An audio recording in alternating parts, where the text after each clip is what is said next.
When I went to Joanne Crafts and I bought the foam to insulate and fill in the seats, I got this 1 inch and I got the 1/2 inch. And it looks like this 1 inch is going to be the move. Now forgive me if you're a professional interior upholsterer, it's going to be very clear that I am not. I'm more just like a really eager do-it-yourselfer that just wants to save a few grand. So the one piece is in there. I just basically measured between the seam here and here. And that's going to give me about 3/4 of an inch. And when I do the back, my plan is it's going to fill the whole thing. Then I'm just going to tack it in there with some either contact cement that I'm going to brush on or spray glue. Zip up the seat and move on to the next piece. That's the plan anyway. And the night's over. So I'm going to test fit this front seat. This here is for the passenger seats for the front. You can see I got quite a bit of air here. So I'm going to use 1 inch foam. I'm going to stuff the front and the back. You can see it looks kind of wrinkly. So I'm going to do a 1 inch pad in the back, another one in the front. This right here, I got my measurements, so I'm going to start working on that. While I'm doing this, I got my glove box all filled and painted in the matte black, so that way that's going to look factory perfect, fresh. And I put that back in there. Got that super important fan so I don't melt out here. This heat. Let's get it. So after the test fit, the front is perfect in between those two cushions, which kind of like pop out on each side. But this piece here in the back, cutting it the same width, you can see that there is a problem here. This does not look good. So this one here I have to cut a little bit wider.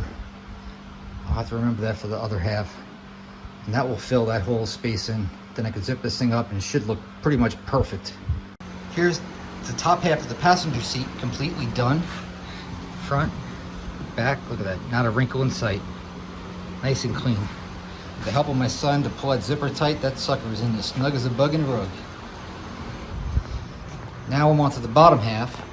And this here I'm using the 1/2 inch foam, not the 1 inch, I'm just using the 1/2. And I spray glued the back of the foam and the seat, I let them tack up, and I just started in the middle, work my way out. Once that's nice and kind of like cured, I'm going to take a razor, trim that out, then I'm going to start putting on the seat cover.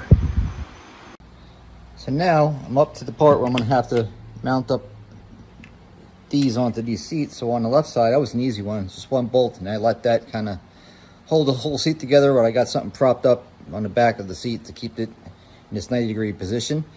And I just kind of use this, lined it up, and you just want to feel it with your fingers, and you can feel those holes and make sure that they line up right. I just took a hook tool like that, popped it in there, and just made a ever so slight cut with a razor knife. Open the hole up so this is the beginning of the driver's seat now. So you see I got that piece of 1 inch foam laying in the middle of the front seat. And on the back I'm going to do the same thing, except it's going to be a 1 inch strip. It's going to cover the entire back, because that's what the seat needs to fit the new forms of the seat covers. They look good on the other one. And it's a good thing I started with the passenger, because that's usually the way you should do it, because you don't want to screw up the driver's one you're going to see every day. If you got to make a small mistake, make it on the seat, you ain't going to see too much. This one here is all done. I got the rubberized undercoating on the underside there, all painted up, looking good, bolted in there. Just got to get the plastic pieces that's going to cover that.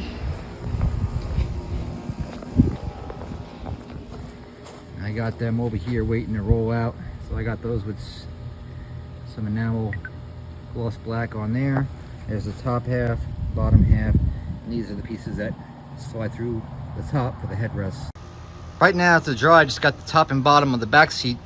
I put some spray sealer on the foam to keep the dust down before I put the foam and pad them and put the new. Here's how my driver's side seat is coming along. There's the front, bottom's done on the back side down there. And over here, we got the beginnings of the bottom half of the front driver's seat.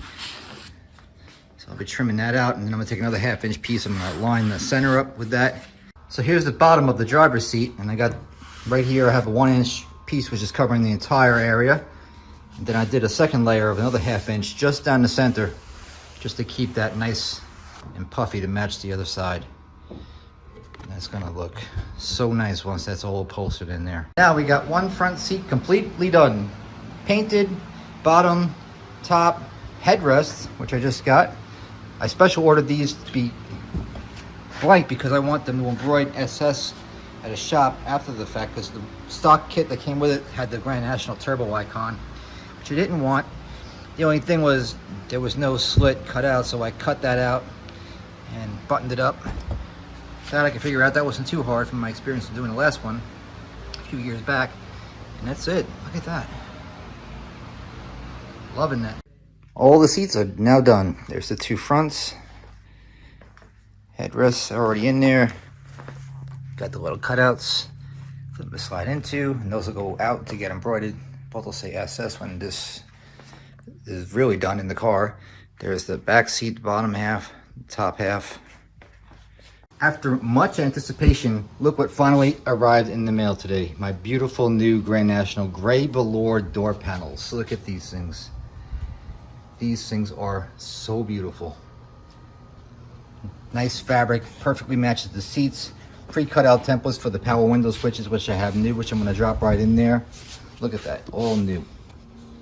Not a mark on there. New upper weather seal, chrome trim, ready to roll. And not only that, but huge bonus. In the box were two of these sail panels, which matches, of course, the seats, the door panels. Now the rear sail panels are all going to be a matching set. I'm just going to glue the back so that way they'll be tight, but this is free. You talk about a deal. I'm loving gbodyparts.com. This website is going to get such a review later on tonight like they've never seen. Big progress day for interior parts. I can't remember the last time I've been so freaking happy with. I'm just feeling so much joy today. I am like a kid at Christmas. Upper door panels, brand spanking new, perfectly matches the seat. I mean, even how you touch it, how the velour looks, perfect, perfect, perfect. Sail panels, upper, lower, rear seats, headrest, which will be embroidered soon with the SS. Just a standard old gray, medium gray GM retrofit sun visors, but who the hell is going to be looking at that when you got the rest of this interior? This bomb-ass interior looking good. Tomorrow we paint, and soon this stuff will be going in there. And I am just, I can't even express. I am in love.